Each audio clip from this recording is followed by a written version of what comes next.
मेरा आपसे यही प्रश्न है कि अगर हम उसके उद्देश्य को पहला समझना है, जानना है, मानना है, तभी हम उद्देश्य को पूरा करने वाले बन पाएंगे।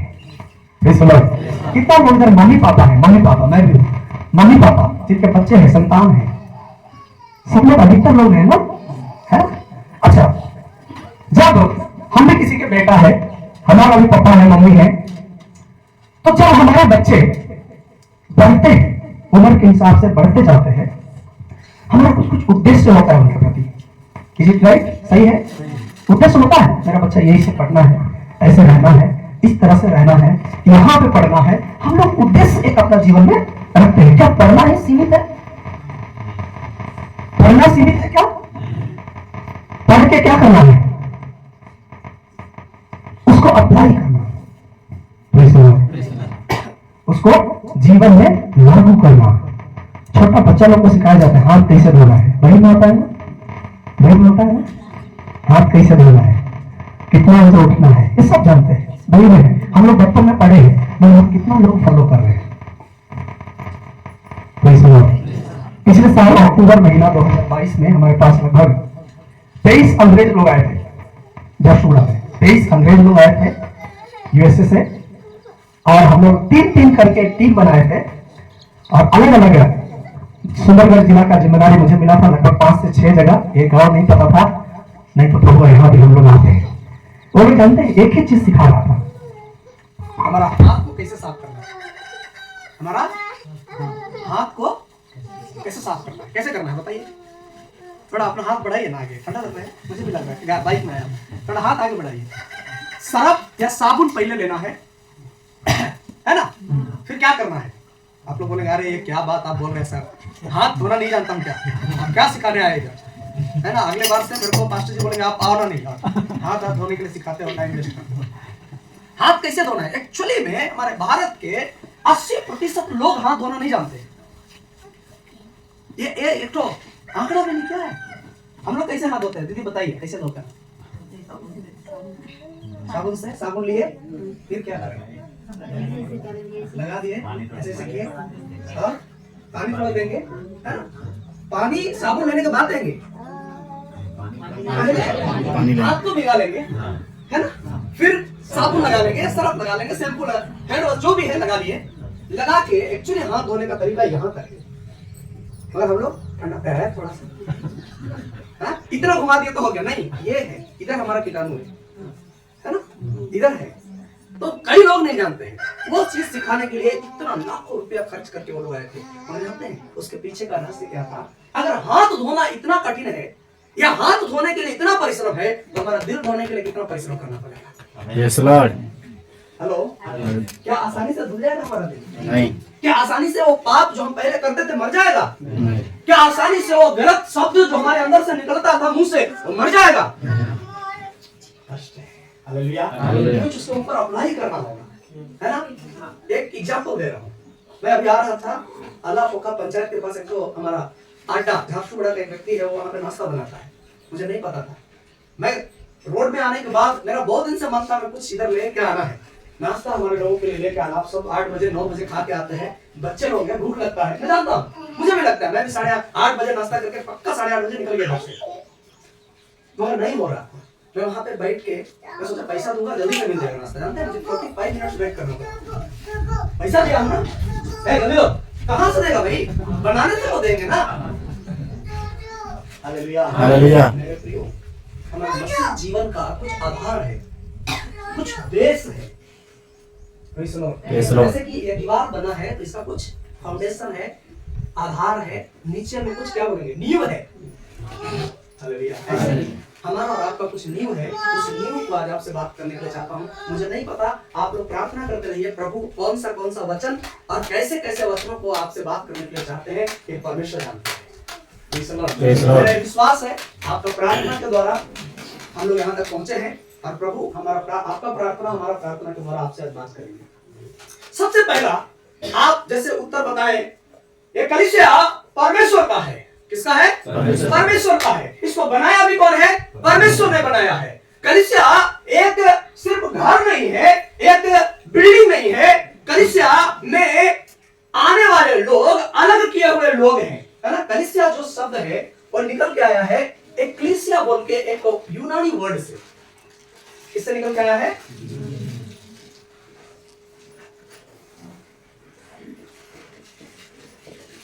एक्लीसिया बोल के एक शब्द है, ये आधा का है, इससे निकल के आया है।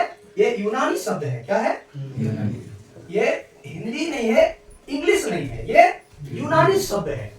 और ये एक्चुअली क्यों यूनानी है, क्यों मैं यूनानी बात को आपको बता रहा हूं, क्यों आप सर हमारा पुडुक भाषा में बात नहीं कर रहे हैं, क्यों सर आप सादरी बात नहीं बोल रहे हैं, क्यों आप हिंदी बात नहीं बोल रहे हैं, उसका रीजन क्या है? हम जिस बाइबल को पढ़ते हैं उसका नया नियम का पूरा पूरा भाग यूनानी भाषा में लिखा गया है। कौन सा भाषा में? जानते हैं ना हम लोग? जानते हैं कि नहीं? नहीं जानते हैं तो लिख लीजिए। पूरा नया नियम यूनानी भाषा में लिखा गया है। Praise the Lord. क्योंकि हमारा और आपका यीशु मसीह जब शरीर में जीवन बिता रहे थे एडी 1 से लेके आगे तक, और एडी मतलब एनो डोमिना बोलते हैं उसको, यीशु मसीह के जाने के बाद का समय जो है, यीशु मसीह लगभग 35 एडी से पहले, उसके पहले बीसी था, बिफोर क्राइस्ट बोलते हैं उसको। 35 एडी से पहले यीशु मसीह पृथ्वी छोड़ के स्वर्ग चला गया था। और उसके बाद ही पूरा नया नियम को लिखा गया है। 27 का किताब, पूरा 27 किताब उसके बाद, अर्थात यीशु मसीह पृथ्वी छोड़ के स्वर्ग जाने के बाद सारे बुक्स को लिखा गया है। 27 पुस्तक को। हम आएंगे अपने टॉपिक में। इसलिए पूरा नया नियम कौन सा भाषा में है? कौन सा? सुन, आप सब लोग को सुनाई दे रहा है? मेरा आवाज आ रहा है आप लोगों को? आप लोग आ रहे हैं सर? ओके। सो कई प्रभु के सेवक लोग नहीं जानते हुए, अनजाने में ये बात बोल देते हैं बाइबल इब्रानी भाषा में लिखा गया है। Hello, be careful. आप अगर जानेंगे तब आप परमेश्वर का वचन को अधिकायत से हमारे हृदय में बसने के लिए जगह मिलेगा। इब्रानी भाषा में लिखा है बाइबल, मगर पूरा पुराना नियम उत्पत्ति से लेके मलाकी तक का किताब सिर्फ इब्रानी नहीं, बल्कि उसमें एक और भाषा है, वो है अरामाइक भाषा। ये दो भाषा के द्वारा पुराना नियम पूरा लिखा गया है, और नया नियम जितना है वो यूनानी भाषा में लिखा है। इसलिए मैं यूनानी शब्द आपको बता रहा हूं। हालेलुया। कलीसिया कलीसिया कलीसिया, मंडली मंडली, चर्च चर्च बोलने से हम लोग कई बार उसका अर्थ को नहीं समझते हैं। इसी में से, इस इक्लेसिया में से निकला है कलीसिया। क्या निकले है? कलीसिया। अब इस कलीसिया का अर्थ अगर हमको जानना है तो हमको इक्लेसिया में जाना होगा। इसका हिंदी अर्थ होता है अलग किया हुआ लोग। अलग किया हुआ लोग या चुना हुआ लोग। कोई हड़बड़ी नहीं है, आराम से समझ रहे हैं? अभी समझ में आया कलीसिया कौन है? अलग किया हुआ लोग, चुना हुआ लोग। हालेलुया। इसलिए परमेश्वर का वचन में यीशु मसीह जब भी प्रचार करते हैं, जब भी कहीं परमेश्वर का वचन सुनाते हैं, आप एक बात को देखिएगा, पुराना नियम में इवन यूहन्ना बपतिस्मा देने वालों तक, सब लोग जानते हैं यूहन्ना बपतिस्मा देने वालों को? यूहन्ना बपतिस्मा देने वाले तक भी न्याय का प्रचार होता था। क्या चीज का प्रचार? न्याय का प्रचार हुआ। क्या न्याय? तुम अगर पाप करोगे मर जाओगे, पाप करोगे तुम्हारा विनाश होगा, पाप करोगे तुम्हारा जिंदगी का फलवंत जो जीवन है वो नहीं रहेगा। सही है? गलत नहीं है? गलत है क्या? सही है। पाप परिणाम, पाप का मृत्यु है। पाप का परिणाम हमको नीचे ढकेलना है। पाप का परिणाम हमको अलग करना है। किससे? परमेश्वर से। हम जानते हैं यीशु मसीह जब संसार में आए, यीशु मसीह का प्रचार का मुख्य बिंदु था प्रेम। हालेलुया। प्रेम था यीशु मसीह का सुसमाचार का मुख्य बिंदु। इसलिए जब हम यूहन्ना रचित सुसमाचार उसका 3 का 16 वचन पढ़ते हैं, क्या लिखा है? बिना देख के आप लोग बोलेंगे, मुझे पता है, बोलिए ना एक साथ मिलकर बोलने से अच्छा लगता है। क्योंकि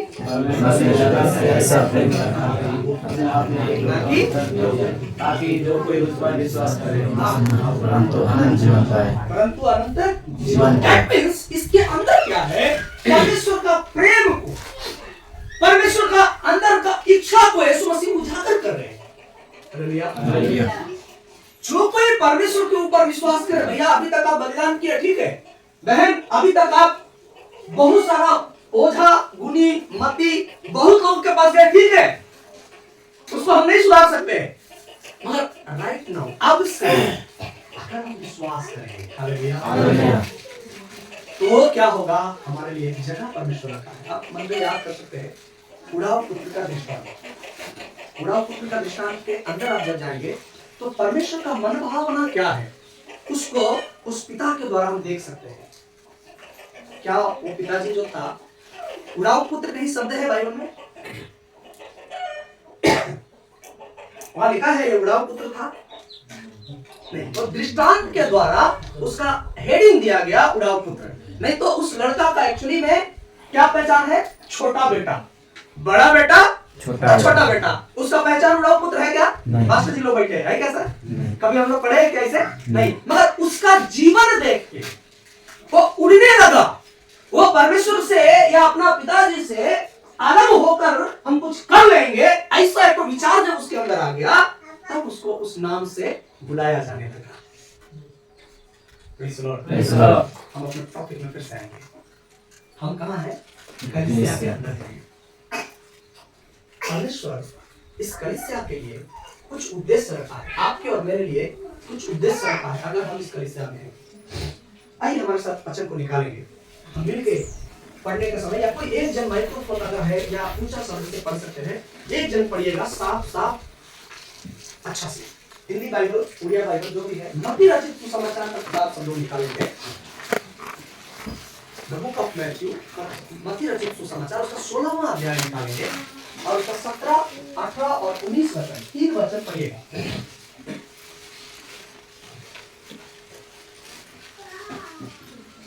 सब लोग निकाले और एक जन पढ़िएगा।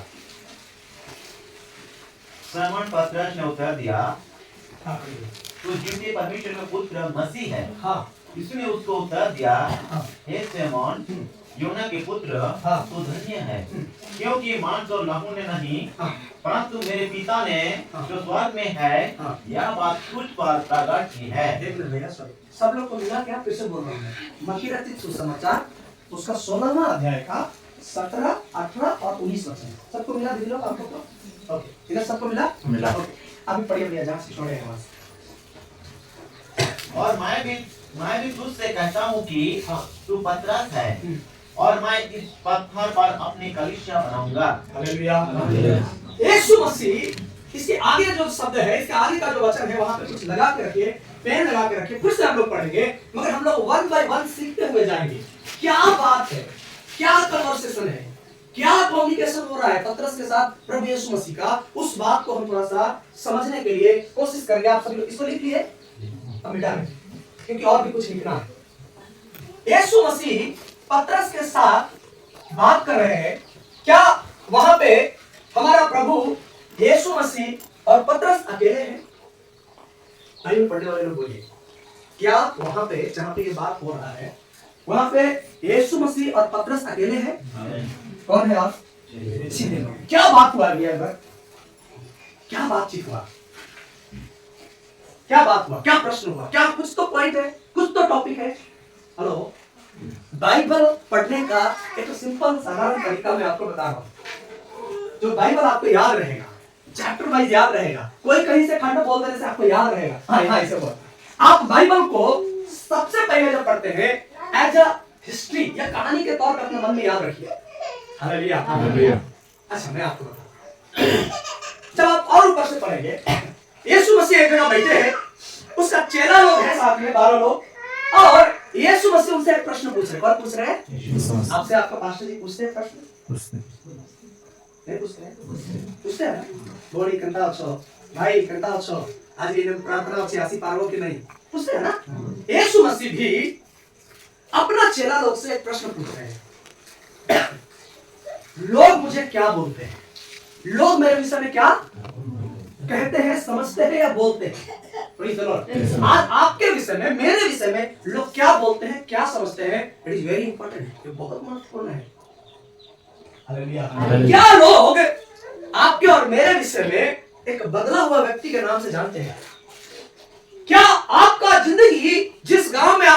रहे थे, उद्धार पाने के बाद आपका जीवन का कुछ छाप या गवाही अलग कुछ बन रहे हैं क्या? बहुत महत्वपूर्ण है ये। हालेलुया। बोलते हैं हम प्रार्थना कई सारे चर्च में देखते हैं, हाँ? प्रतिदिन का प्रार्थना में ये है ना, प्रभु सिखाया हुआ प्रार्थना, हाँ? हे हमारे पिता जो स्वर्ग में है, तेरा इच्छा पूरा हो, तुम्हारा राज्य आए। कैसे राज्य आएंगे? राज्य कैसे आएगा? क्या स्वर्गदूत उतारेंगे प्रभु? यीशु फिर से जन्म होंगे? हेलो, सोने वाले बोले हालेलुया। हाँ, मत सोइए। ठीक है, सब लोग बोलेंगे हालेलुया। हालेलुया। सो हम यहाँ पे यीशु मसीह और उनका चेहरा उनका बीच का एक बातचीत अंत में देखिए, हमारे चर्च में भी होते हैं, आजकल आपके चर्च में भी है, नहीं है हम नहीं जानते, आप जानते हैं। कुछ बातें, कुछ डिस्कशन पूरा विश्वासियों के साथ भाषण नहीं करते हैं क्या? नहीं करते। कुछ लीडर्स लोग जो समझ सकते हैं उस बात को, उनके साथ प्रभु का सेवक लोग डिस्कशन करते हैं। और जानते हैं वही चीज शिक्षा में गिना जाता है या प्रशिक्षण में गिना जाता है। प्रचार तो हजारों लोग सुनते हैं, हालेलुया, है ना? मैं तो यहाँ तीसरा महीना है ना मेरा, तीसरा महीना आया, मगर अभी तक मुझे सेटिस्फैक्शन नहीं हुआ है कि मैं आपको टीचिंग दे पा रहा हूँ। मगर आज मैं पूरा तैयारी के साथ आया हूँ, भाई लोग को भी कॉल करके बताया हूँ, मैं टीचिंग देने के लिए चाहता हूँ। पिछले समय तक बहुत कुछ हुआ है ना, नाटक हुआ, एक्ट हुआ और बहुत सारी बातें हुआ, मगर वो जस्ट प्रीचिंग में चला गया। उसके लिए मुझे क्षमा करिए। मगर आज से हम लोग परमेश्वर का वचन और अच्छा से समझने के लिए, एक वर्ड को समझने के लिए चेष्टा आपको कोशिश करेंगे। आमीन। हम लोग यीशु मसीह और पतरस का बीच सिर्फ बातचीत नहीं हो रहे हैं, पूरा चेला लोग बैठे हैं, यीशु मसीह अलग होकर उनसे बात कर रहे हैं। इसी प्रकार आप मत्ती रचित सुसमाचार उसका 13वां अध्याय को जब पढ़ेंगे, वहां भी कुछ बात ऐसे हो रही है। मत्ती रचित सुसमाचार 13वां अध्याय में यीशु मसीह क्या प्रचार कर रहे हैं? बीज बोने वाला का दृष्टांत के विषय में प्रचार कर रहे हैं। कौन? यीशु मसीह, हमारा प्रभु, आपका प्रभु यीशु मसीह प्रचार किया। मत खोलिए बाइबल, मत जस्ट लिख लीजिए 13 अध्याय, चैप्टर 13 पूरा है, 13 अध्याय पढ़िए। इधर देखिए सब, यीशु मसीह प्रचार कर दिए। यीशु मसीह प्रचार करने के समय हजार लोग आते थे, बड़ा क्रूसेड करता था हमारा प्रभु। हालेलुया। आज भी हो रहा है ना, नहीं हो रहा है क्या? हो रहा है। हम एक मीटिंग में भी गए थे, हमारा लगभग 250 से 500 लोग घर पहुंचे, जबकि हमारा बहुत लोगों का ट्रेन कैंसिल हो गया, बहुत लोगों को फ्लाइट नहीं मिला, क्योंकि चेन्नई में बहुत बारिश हुआ। आप लोग न्यूज़ वगैरह में सुने होंगे। हम चेन्नई से और लगभग 450-500 किलोमीटर दूर, है ना, एक जगह में मीटिंग के लिए गए थे। वहाँ पे हम लोग बहुत बुश हुए। हमारा कितना पानी में अभी तक हम है वो हम लोग को जानने मिला। हालेलुया। क्या सोचते हैं कि हम लोग बहुत कुछ जान रहे हैं। मेरा एक मित्र भी है, अच्छा दोस्त भी है, और मेरा टीचर भी है, संजय कुमार नाथ। उन्होंने कहा, जब मैं बीटीएस किया, BTS bachelor degree of theology बोलते हैं, तो हमको लगा हम कुछ जान रहे हैं, हम कुछ जाने, क्योंकि 3 साल हम रह के पढ़े, सिर्फ पढ़े नहीं, झाड़ू कैसे लगाया जाता सीखे, कपड़ा कैसे धोया जाता सीखे, गुड़, है ना, ये गोबर जो है ना, गोबर का और कोयला का डस्ट से कैसे खाना बनाएंगे, कैसे उसको बना के क्या करके खाना बना के क्योंकि फ्री में पढ़ा रहे हैं ना, फ्री में पढ़ा रहे हैं, फ्री में रख रहे हैं, फ्री में रहना, खाना पीना, पढ़ाई सब फ्री है। अगर कोई चाहते हैं इसे तो जरूर मुझे कांटेक्ट करिए। कोई जवान लड़का लोग अगर इंटरेस्टेड है तो जरूर 18 से लेकर 30 साल तक का बच्चा लोग फ्री में पढ़ाएंगे। मैं भी उधर का टीचर हूं। हालेलुया। वो प्रभु का दास क्या बोले, जब मैं बीटीएस किया मैं बहुत मैंने कुछ सीखा। Praise the Lord. अगर जब मैं एमडी करने के लिए गया, मास्टर ऑफ डिविनिटी बोलते हैं उसको, तो लगा कि नहीं मैं कुछ अभी और सीखना है। जब हम पीएचडी गए, 10 साल का पढ़ाई करना पड़ता है, पीएचडी डॉक्टरेट डिग्री, तो मुझे लगा मैं बाइबल को कुछ नहीं जानता। पीएचडी क्या बोलते हैं, मैं बाइबल को भी कुछ भी नहीं जानता। हालेलुया। आज उसी तरह से परमेश्वर आपसे बात करने जा रहा है। हालेलुया। यीशु मसीह बात करने के बाद पतरस और बाकी चेला लोग सब कुछ बोला। पतरस अलग खड़ा है, आप जानते हैं पतरस को एक्साइटेड व्यक्ति है, उत्साहित व्यक्ति। हां पता नहीं कितना चलो उछल के कूद के पूरा उत्साहित व्यक्ति। आप में से कितना लोग हैं? नहीं है ना, क्योंकि जब मैं दौड़ा तो अभी कूदने लगे। पतरस एकदम उत्साहित व्यक्ति है, कुछ भी तुरंत एक्शन ले। हां करना है, ठीक है करना है, जाना है, हां जाना है, पहले होता है ना। मगर वहां थोड़ा सा देखिए पतरस को चुप अलग है। सब चेला लोग बोल रहे हैं, प्रभु आपको लोग बोलते हैं आप यूहन्ना बपतिस्मा देने वाला फिर से जिंदा हो गया, कोई बोलता है आप एलिया है, कोई अन्य भविष्यवक्ताओं में से एक कोई होगा। आप देखिए ये प्रश्न यीशु मसीह पूछा, लोग मुझे अब प्रश्न चेंज हो रहा है। अच्छा ठीक है भैया, सब लोग सब कुछ कहते हैं। आज दुनिया में यीशु मसीह को बहुत लोग बहुत कुछ बोलते हैं, हैं? सेने को लगे भागी जी, हैं? सेने को लगे रोग मार दूर है जी, बोलते हैं ना। मगर आज परमेश्वर आपसे और मुझसे पूछ रहा है, तू बताओ कि मैं कौन हूं? Hallelujah hallelujah. बाहर वाले लोगों ने पूछ रहे हैं, अभी किससे पूछ रहे हैं? अंदर वाले लोग जो उसके पास है, जैसे आप और हम यीशु के पास है, यीशु कलीसिया के अंदर है, हमसे पूछ रहे हैं, बोलो मैं कौन हूं? आप लोग बोलो, आप पता से बोलो, तू परमेश्वर का भेजा हुआ क्या है? मसीह जीवित परमेश्वर का पुत्र है।